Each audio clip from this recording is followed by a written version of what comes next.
E está começando mais um Krasim Podcast, o pior podcast da história do YouTube. Ah, é. Eu desafio você chegar até o fim. Eu desafio. E aí, mais ou menos um ano atrás, lá estava eu, passando pela Amazon. Tchá, tchá, tchá, tchá. Olha só a promoção, olha só. Aí eu encontrei dois livros. Qual é o nome? A Noite Maldita. E aí esqueci o nome do outro livro agora. Mas o primeiro tava R$ 20 e o segundo tava 6. E faziam parte de eles faziam parte, né, de eles eram 2 livros juntos, aí eu falei: "Pô, por que não comprar?" Falei: "Comprei". Pá! Aí eu na hora que eu li descobri que eles eram prequelas, né, prequelas de uma saga até bem grande aí de um certo autor brasileiro. Eu falei: "Olha, tá, vou ler esses aqui primeiro, tô nem aí, eu não me importo muito com como é que é o nome? Consequências, qual a melhor forma de ler ou não, vou começar por aqui". Mas antes eu vou dar uma biografiazinha, assim, bem pequenininha do André Bianco, que eu peguei aqui, só pra quem não conhece ele dar uma entender mais ou menos quem ele é. Ó, o André Bianco ele nasceu em São Paulo em 10 de janeiro de 1975, mas foi criado na cidade vizinha de Osasco.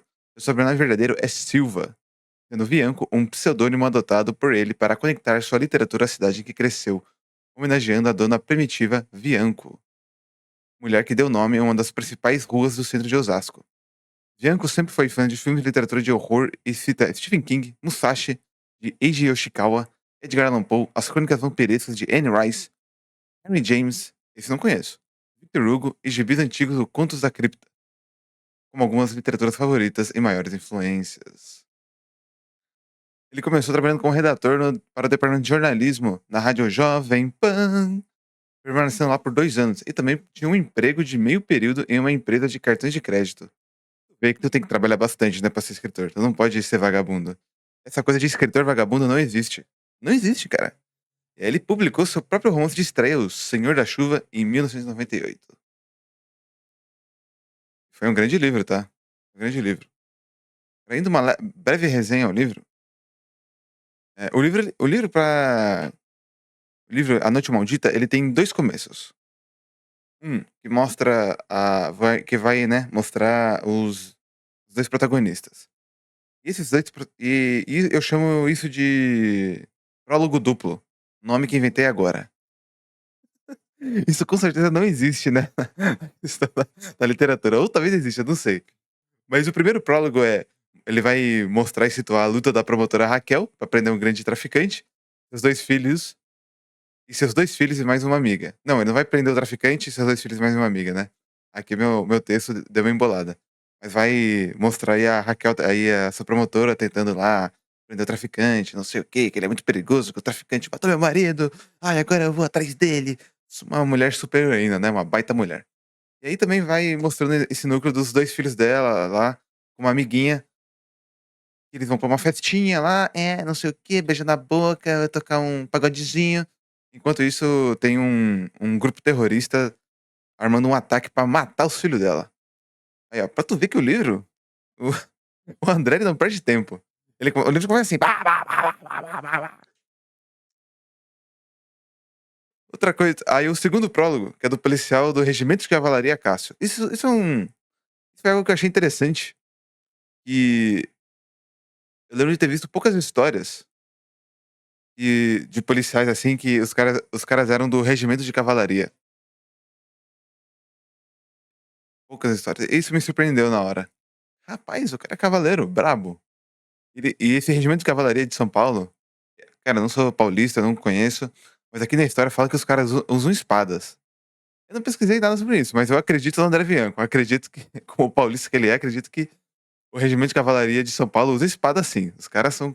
É pra ser cavaleiro mesmo.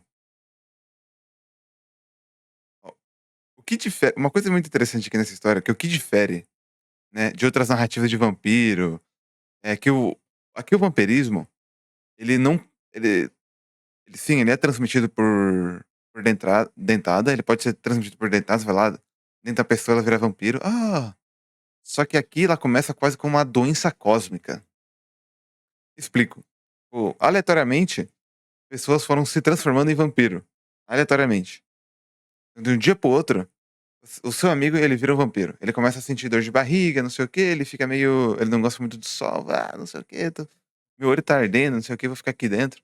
Aí os caras vão se transformando em vampiro. Outra coisa muito interessante que o André Bianco faz pra prender sua atenção, é que enquanto certas pessoas viram vampiros, outras não acordam. Elas dormem e não acordam. E isso aí, elas não acordam. Acabou. "Ah, por que que" não sei. Ah, e assim, tem uma ala médica lá que fica dando soro lá para os adormecidos, né, que uma hora ou outra eles vão proteger os adormecidos dos vampiros. Eles ficam lá dando um sorinho, e aí mas eu fico pensando: "Tá, o cara tá dando sorinho", mas em nenhum momento o André Bianco fala se eles precisam comer ou dormir, tipo, então acho que eles não precisam não. Eles são tipo um coma quase mágico. Eu tô escrevendo isso em uma das minhas histórias, coma mágico. Cabe também, né, citar que todas as comunicações falharam de alguma forma, então, tipo, as pessoas começaram a virar vampiros, tipo, celular, internet, TV, rádio, acabou, acabou. Sobrou nada para o Beta. Sobrou absolutamente nada.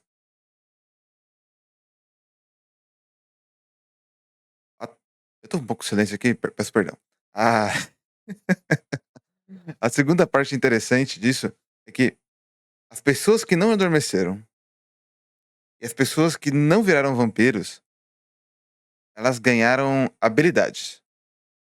Ou né, também se curaram de doenças e feridas milagrosamente. Então o cara, lá o moleque lá, ele tomou um tiro na cabeça, pá! Foram fa Aí foram fazer uma cirurgia nele, né, acho que até salvaram ele, não sei o quê. Só que aí ele se recupera em tempo milagre. As crianças no setor de câncer, elas se curam do câncer milagrosamente. Aí certas pessoas, elas adquirem umas habilidadezinhas. Mas não é tipo Dungeons and Dragons, não é nada high fantasy não. O tipo de fantasia do André Bianco é bem low fantasy, então ganha uma habilidadezinha ou outra. Tem um esqueci o nome do cara agora, eu também sou péssimo pra fazer roteiro. Mas esqueci o nome lá. Tem lá um cavaleiro que ele tem a habilidade dele é detectar vampiro. Ele é basicamente um radar de vampiro. E não só ele é um radar de vampiro, como ele parece ser muito mais apelão contra os vampiros. Ele tem tipo, tem ele tem basicamente eu ia falar que não é como o D&D, mas tá ligado o D&D quando você tem uma classe que ela dá mais dano contra um certo tipo de criatura? Esse é esse policial. Ele dá mais dano contra vampiro, ele é mais brabo contra vampiro, é isso. Aqui pra destacar, né, o maior ponto positivo aqui é como o André Bianco ele consegue transmitir o que seria uma São Paulo em caos, as dificuldades do trânsito e das distâncias. Olha, tem um momento muito brabo e deu ruim. As pessoas já estão enlouquecendo, tá dando problema, e não sei o quê. Aí o Cássio, né, o policial, ele falou assim: "Meu irmão, dane-se, tô indo embora desse regimento, eu vou lá ver minha irmã como é que ela tá, porque eu não tô conseguindo ligar pra ela". Só que as ruas estão paradíssimas. Paradíssimas. E ele não pode sair com o cavalo dele, porque aí você dá suspeita que ele tá abandonando o posto. Então ele vai a pé, e o cara anda 8 a 10 quilômetros. Bah, bah, bah, bah, bah. E o André Bianco, em muitas histórias isso seria, tipo, chato, né, ele mostrando cada passo, mas o André Bianco ele consegue, magistrar isso bem, ele consegue mostrar, ele faz várias escaladinhas. Então, eh, ele sai no final da tarde, aí começa a dar umas paradas, ele vê umas loucuras, aí quando chega a noite, dá um caos generalizado, ele se encontra com um vampiro, e não sei o quê, e pi popó, aí ele dá tiro no vampiro, e aí ele fala: "Oh meu Deus", e não sei o quê. Só uma coisa pra destacar, os vampiros aqui, uma coisa que eu gostei aqui desse livro, é que os vampiros aqui, eles não são super poderosos, né, eles têm a força de alguns vampiros têm algumas certas habilidades.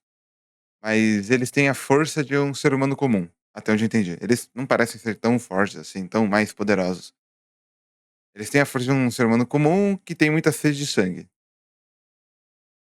Parece que é comum não, eles parecem um pouquinho a mais de força, talvez. pelo menos um pouquinho a mais. Parece eles têm. E eles podem ser mortos com bala mesmo. Tipo assim, né, eles levam 3, 4, 5 tiros, eles sobrevivem com muito mais facilidade do que um ser humano, né. Eles têm muito mais resistência. Mas ainda assim, eles não são invulneráveis não. Você corta a cabeça do vampiro, vral, acabou. Não tem, acerta um headshot, né, estoura a cabeça dele, acabou. Mas se ele toma uns cinco tiros no peito, consegue andar e tomar um sanguinho, beleza. Aí ele consegue se recuperar tranquilo. Então eu até gosto disso, porque eu lembro de certas narrativas que os vampiros eram, assim, não eram né, tipo assim, era um negócio absurdo, tipo assim: "Meu irmão, não tem como ninguém ganhar desse cara". E aqui pelo menos é mais parelho aqui a parada. Dá pra dar uma briga boa. Cara, o André Bianco ele se inspira bastante no Stephen King, né. E pra mim o maior problema dele é justamente isso. Porque no último podcast que eu fiz, eu falei que o Stephen King ele tem um problema, e ele escreve até demais. Isso acaba deixando isso a isso acaba deixando a narrativa mais lenta e um pouco mais maçante. E o André Bianco ele também, pelo menos nesses 2 livros que eu li, eh, ele acaba exagerando um pouco no número de páginas. Por exemplo, tem alguns plots, né, de personagens abandonados, né, que você não ele aparece em um capítulo e depois não aparece mais. Eh, tem, ou tem aqueles que aparecem um capítulo, tipo, apareceu no capítulo 3, ele foi mencionado, aí ele aparece lá no capítulo 30. Aí eu olho assim e penso: "Meu, Mano Vianco, tu quer que eu me lembre desse cara? Eu não vou lembrar". Tem tem um problema muito recorrente aqui nesse livro, e é o seguinte, eu acho ele muito expositivo. Por exemplo, o livro, ele naturalmente ele precisa ser mais expositivo, porque nós sabe aquela regra: "Ai, não mostre, diga", quer dizer, nossa, não diga, mostre, né. Mas no livro não dá muito bem pra fazer isso, porque basicamente a gente não tem a imagem pra trabalhar, então no livro a gente tem que ser um pouco mais expositivo. O problema é que às vezes o Bianco, ele é muito expositivo no sentido de que o personagem X entendeu X, aí beleza, aí a gente estava lá com aquele personagem, e ele viu sobre aquilo. Aí esse personagem vai lá e corre pra outro personagem e conta pra aquele personagem tudo aquilo que a gente viu. E esse personagem vai lá e conta pra outro personagem tudo que a gente viu daquele outro personagem. Aí eu falei: "Porra, Bianco, não precisa disso não, cara". O cara repetiu uma informação umas 3, 4 vezes. Não, tudo bem que o brasileiro, né, ele tem uma certa deficiência cognitiva, né. Mas cara, calma aí, velho, calma aí, seu Bianco, calma aí, pô, relaxa.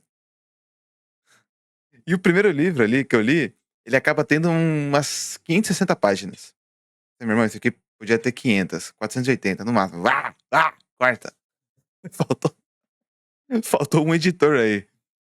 No segundo livro, eu mal acabei falando do segundo livro, porque eu não quero ficar dando muito spoiler, né. Mas basicamente o segundo livro eles conseguem fazer uma fortificação, eles ficam indo e voltando pra São Paulo eh, pra pegar os adormecidos, basicamente. Salvar outras pessoas e não sei o que, aumentar a fortificação, essa parada.